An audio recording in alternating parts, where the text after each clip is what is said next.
Assalamualaikum warahmatullahi wabarakatuh. Pada kesempatan kali ini saya akan bahas tentang gelombang dalam fisika dasar ya.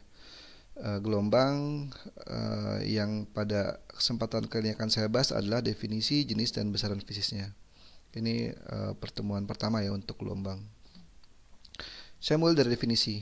Apa sih gelombang gitu ya? Gelombang adalah getaran yang merambat sebenarnya sampai sini gitu ya. Getaran yang merambat kadang melalui medium, kadang juga tidak melalui medium. Nanti kita bahas ya apa sih gelombang yang tidak memerlukan medium.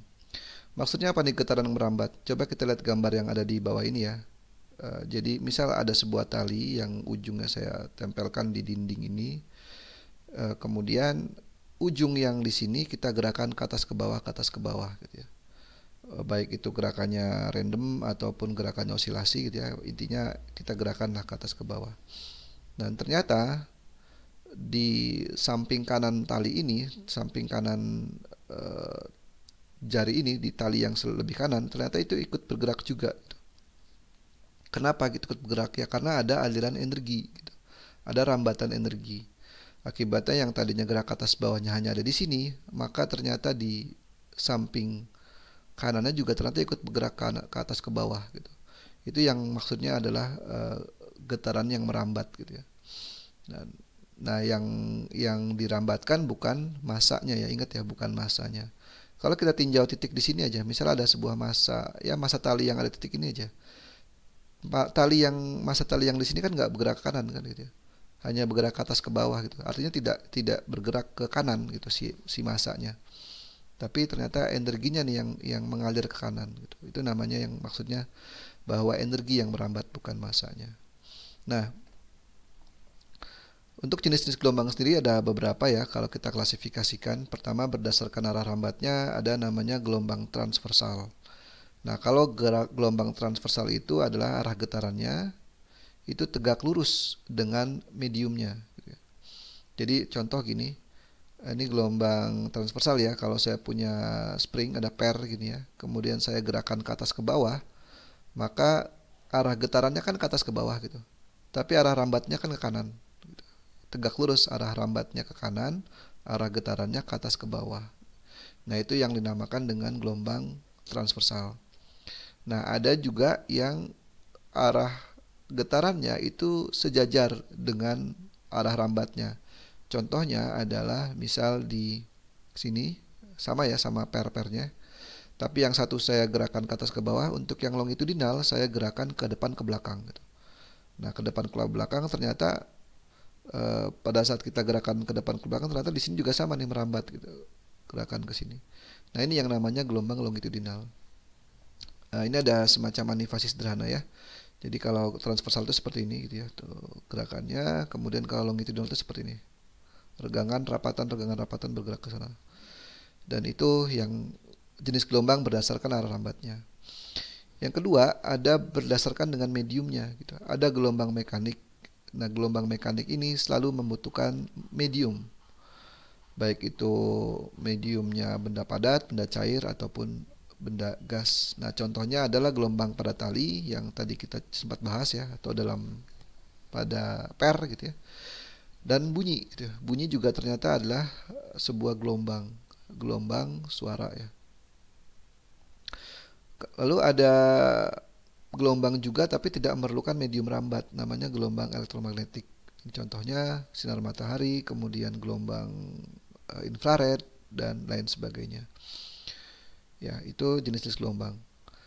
Lalu pada saat kita membahas gelombang gitu ya, karena kita di pelajaran fisika dasar gitu ya, tentu kita harus mengklasifikasikan atau memperhitungkan besaran-besaran fisiknya gitu. Yang bisa kita hitung apa? Kita kuantifikasi sebenarnya. Jadi kalau saya punya gelombang ini anggap aja tali ya. Kemudian saya gerakan ke atas ke bawah, maka gelombang tersebut memiliki beberapa besaran fisik. Pertama adalah arah rambatnya. Rambatnya kanan, kiri, atas, bawah atau radial gitu ya. Depan belakang. Nah, itu arah rambat. Mungkin kalau di gambar ini kita bisa lihat ya, gerakan arah rambatnya adalah ke kanan gitu, X positif misalnya. Oh, bukan X ke atas ya, berarti ya ke arah kanan gitu ya. Kemudian ada panjang gelombang. Panjang gelombang itu adalah nilai besaran panjang untuk mendapatkan satu gelombang penuh. Satu gelombang penuh itu adalah definisinya adalah satu dari sini ya, dari titik nol ini mengalami satu puncak, mengalami satu lembah sampai balik lagi ke titik nol gitu. Itu namanya satu panjang gelombang. Atau dari puncak ke puncak itu bisa juga satu gelombang, atau dari lembah dari sini ke sini itu namanya juga satu panjang gelombang. Yang kedua adalah cepat rambat gelombang. Itu tadi ya, seberapa cepat dia mengalirkan energi ya, mengalirkan gelombangnya ke kanan gitu ya. Itu namanya kecepatan rambat gelombang. Kemudian ada amplitudo. Amplitudo simpangan terbesar yang dihasilkan oleh gelombang. Kalau dalam gambar ini berarti amplitudo itu yang ini gitu. Baik, ini kan sama ya. Gelombang ini simpangannya berapa, ini juga berapa simpangannya. Kemudian ada frekuensi. Frekuensi itu banyaknya gelombang dalam satu detik. Misal di sini untuk menghasilkan, ini ada dua gelombang ya, satu, dua gitu ya. Misal dalam sampai dari sini sampai sini itu hanya membutuhkan satu detik gitu. Artinya dia frekuensinya adalah dua gelombang per detik atau 2 Hertz.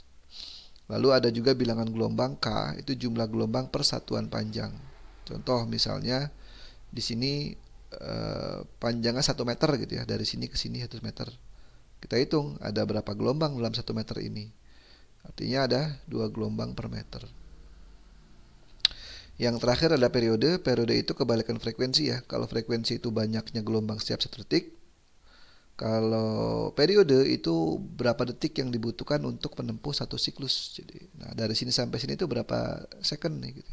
Nah, dari beberapa besaran visi ini, contoh cepat rambat gelombang, frekuensi, dan periode itu punya hubungan yang cukup erat ya. Misal bahwa cepat rambat gelombang itu adalah lambda per periode gitu ya. Jadi berapa lambda itu kan panjang gelombang ya, berapa panjang gelombang setiap waktunya gitu, setiap periodenya, itu namanya cepat rambat gelombang. Lalu karena memang misalnya kita tahu bahwa frekuensi itu kan adalah 1/T ya, kebalikan dari periode gitu ya, maka kita bisa hitung juga bahwa kecepatan rambat gelombang itu adalah lambda f gitu. Nah ini kira-kira hubungan antara ketiga besaran tersebut ya. Nah untuk yang lainnya akan kita bahas di materi berikutnya.